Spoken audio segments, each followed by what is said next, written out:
Baiklah, sebelumnya saya informasikan dulu kepada teman-teman, saya akan memberikan giveaway lagi, oke, sebesar 1 juta rupiah kalau channel kita ini tembus di 5.000 subscriber, oke. Jadi teman-teman yang baru melihat channel ini, silakan teman-teman subscribe dan like-nya, siapa tahu teman-teman yang mendapatkan keberuntungannya, oke. Jadi silakan teman-teman subscribe dan like-nya, siapa tahu mendapatkan berkah dan manfaat untuk kita bersama-sama. Amin, amin, ya rabbal alamin. Baiklah, langsung saja kita kembali ke pembahasan, oke. Ini pertanyaan-pertanyaan masalah, Bang, resiko pinjaman online ini bisa nggak, oke, diselesaikan secara masif ataupun tidak, kedepannya nanti kita tidak berisiko lagi sama pinjaman online ini kalau seandainya memang kita ada pinjaman online sama pinjaman aplikasi A, aplikasi B, misalkan Aku Laku, Kredipo atau apapun itu, oke. Jadi teman-teman, saya katakan kepada teman-teman semuanya, oke, semua pekerjaan di dunia ini, oke, semuanya ada risiko, oke. Kita makan saja itu ada risiko. Kenapa? Bisa tergigit di lidah, oke. Bayangkan, oke, makan saja ada risikonya, apalagi kita yang meminjam pinjaman online yang terkhusus ada pihak OJK di sana, oke. Mereka sudah mendaftarkan atau yang berizinkan OJK. Resikonya apa? Resikonya by checking atau slik OJK, teman-teman, bermasalah, oke. Tapi tidak usah Anda khawatirkan, tidak usah Anda cemaskan masalah hal itu. Kenapa? Bukan Anda sendiri, teman-teman. Bukan Anda sendirian yang mengalami yang namanya slik OJK bermasalah ataupun by checking kalian bermasalah. Bukan Anda sendiri. Sudah puluhan ribu orang ataupun ratusan ribu orang di Indonesia ini yang mengalami yang namanya slik OJK bermasalah, tidak bisa meminjam uang di bank ataupun dimanapun itu, diperbankan manapun, karena sudah bermasalah, namanya sudah dicantumkan kepada pihak OJK daripada pinjol-pinjol itu. Tetapi inti poinnya semua, teman-teman semuanya, tidak usah Anda pikirkan, siapa tahu di balik ini semuanya ada hikmah. Kenapa ada hikmah saya katakan? Karena kita tidak bisa lagi meminjamkan uang di bank dimanapun gara-gara ada tunggakan di pinjaman online. Jadi kita tidak bisa lagi yang adanya namanya hutang piutang. Siapa tahu dengan tidak bisa berhutang lagi di pinjol-pinjol ini, dimanapun itu, di bank manapun, kita diberikan Allah Subhanahu wa taala rezeki yang berlimpah dari atas, dari bawah, dari kiri, dari kanan, gara-gara kita tidak berhutang lagi, oke. Jadi siapa sih yang ingin berhutang? Lebih baik kita tidak berusaha berhutang, tidak usah memikirkan hutang piutang. Siapa tahu rezeki kita lebih dari yang kita inginkan berhutang. Amin, amin, ya rabbal alamin. Jadi teman-teman tidak usah khawatirkan masalah resiko kalau seandainya memang tidak mampu lagi bayar pinjaman online, misalkan sudah 1 bulan ataupun setengah tahun ataupun 1 tahun lebih ataupun 2 tahun lebih, tidak usah Anda khawatirkan, oke. Tidak usah Anda cemaskan. Semakin Anda cemaskan, semakin pemikiran Anda rusak, hidup Anda tidak bisa terurus, rumah tangga Anda bisa rusak gara-gara pinjaman online.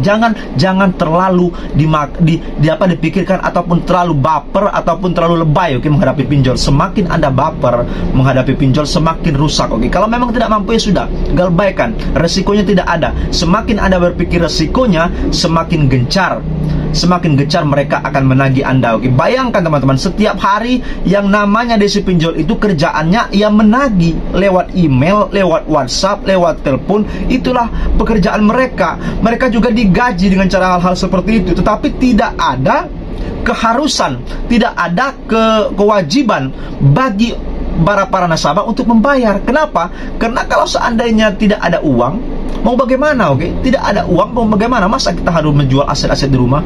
Masa harus kita menggadaikan sertifikat rumah kita gara-gara hutang 500.000 ataupun 1 juta? Tidak mungkin, kan? Jadi lebih baik teman-teman berdoa kepada Tuhan, habis itu lakukan atau action keluar rumah, mencari pekerjaan kalau seandainya yang belum bekerja. Habis itu siapa tahu Anda mendapatkan pekerjaan yang lebih baik dari sebelumnya dan mencari tambahan di luar dan bisa melunaskan hutang pinjol-pinjol Anda, oke. Saya katakan jangan pernah Anda gali lubang tutup lubang untuk melunasi pinjol. Lebih baik Anda tahan berapapun hutangnya, Anda tahan saja. Tidak usah Anda gali lubang tutup lubang ke aplikasi lain. Itu akan mempertambah masalah Anda. Yang awalnya masalah Anda misalkan 10% atau 20%, habis itu bertambah pusing menjadi 50%, 60%, bahkan sampai 90%. Karena yang awalnya satu aplikasi yang ada pinjam ataupun 2 aplikasi, habis itu bertambah lagi 3, 4, 5, 6 sampai 10. Bagaimana Anda mau membayarnya, teman-teman? 1 ataupun 2 aplikasi saja Anda sudah kesulitan, Anda sudah kalang kabut mencari uang untuk membayarnya, apalagi sudah menumpuk sampai 10 aplikasi. Bayangkan, tidak akan pernah Anda bisa membayarnya, oke. Yang awalnya pinjaman online ini, teman-teman, memang membantu, oke, membantu perekonomian pada saat kepepet, tetapi ujung-ujungnya saya meyakinkan 1000%, 1.000.000% pasti Anda terjadi galbay. Itu sudah banyak, itu sudah rumus pinjaman online, sudah pasti terjadi galbay. Awalnya memang kita mampu untuk membayar, kedepannya saya meyakinkan terjadi galbay. Sudah banyak contohnya, oke. Bukan Anda sendiri, seluruh teman-teman penonton channel ini khususnya, oke, sudah mengatakan hal seperti itu. Jadi lebih baik tahan saja. Kalau memang ada hutang separuh, oke, hutang misalkan 1 juta atau 2 juta, tahan saja. Jangan Anda gali lagi. Itu akan membuat hidup Anda semakin rusak dan Anda kalang kabut tidak bisa membayar hutang pinjaman online Anda. Jadi solusinya teman-teman, pertama kuatkan mental dulu, oke. Habis itu silakan keluar rumah atau action, cari pekerjaan lebih kalau seandainya belum bekerja, ataupun sudah ada kerjaan lain, siapa tahu mencari sampingan, silakan lakukan. Siapa tahu rezeki Anda di sana, oke. Belum tahu kita, kalau seandainya kita belum melakukan apa-apa, kita tidak tahu kemana arah hidup ini. Tetapi kalau kita sudah melakukan hal-hal yang positif di luar rumah, ataupun keluar rumah ketemu teman-teman yang positif, siapa tahu ada rezeki di sana, oke. Amin amin ya rabbal alamin. Jadi ini saja yang bisa saya sampaikan, kurang lebihnya juga sama. Wassalamualaikum warahmatullahi wabarakatuh. Berjumpa lagi esok hari. Terima kasih.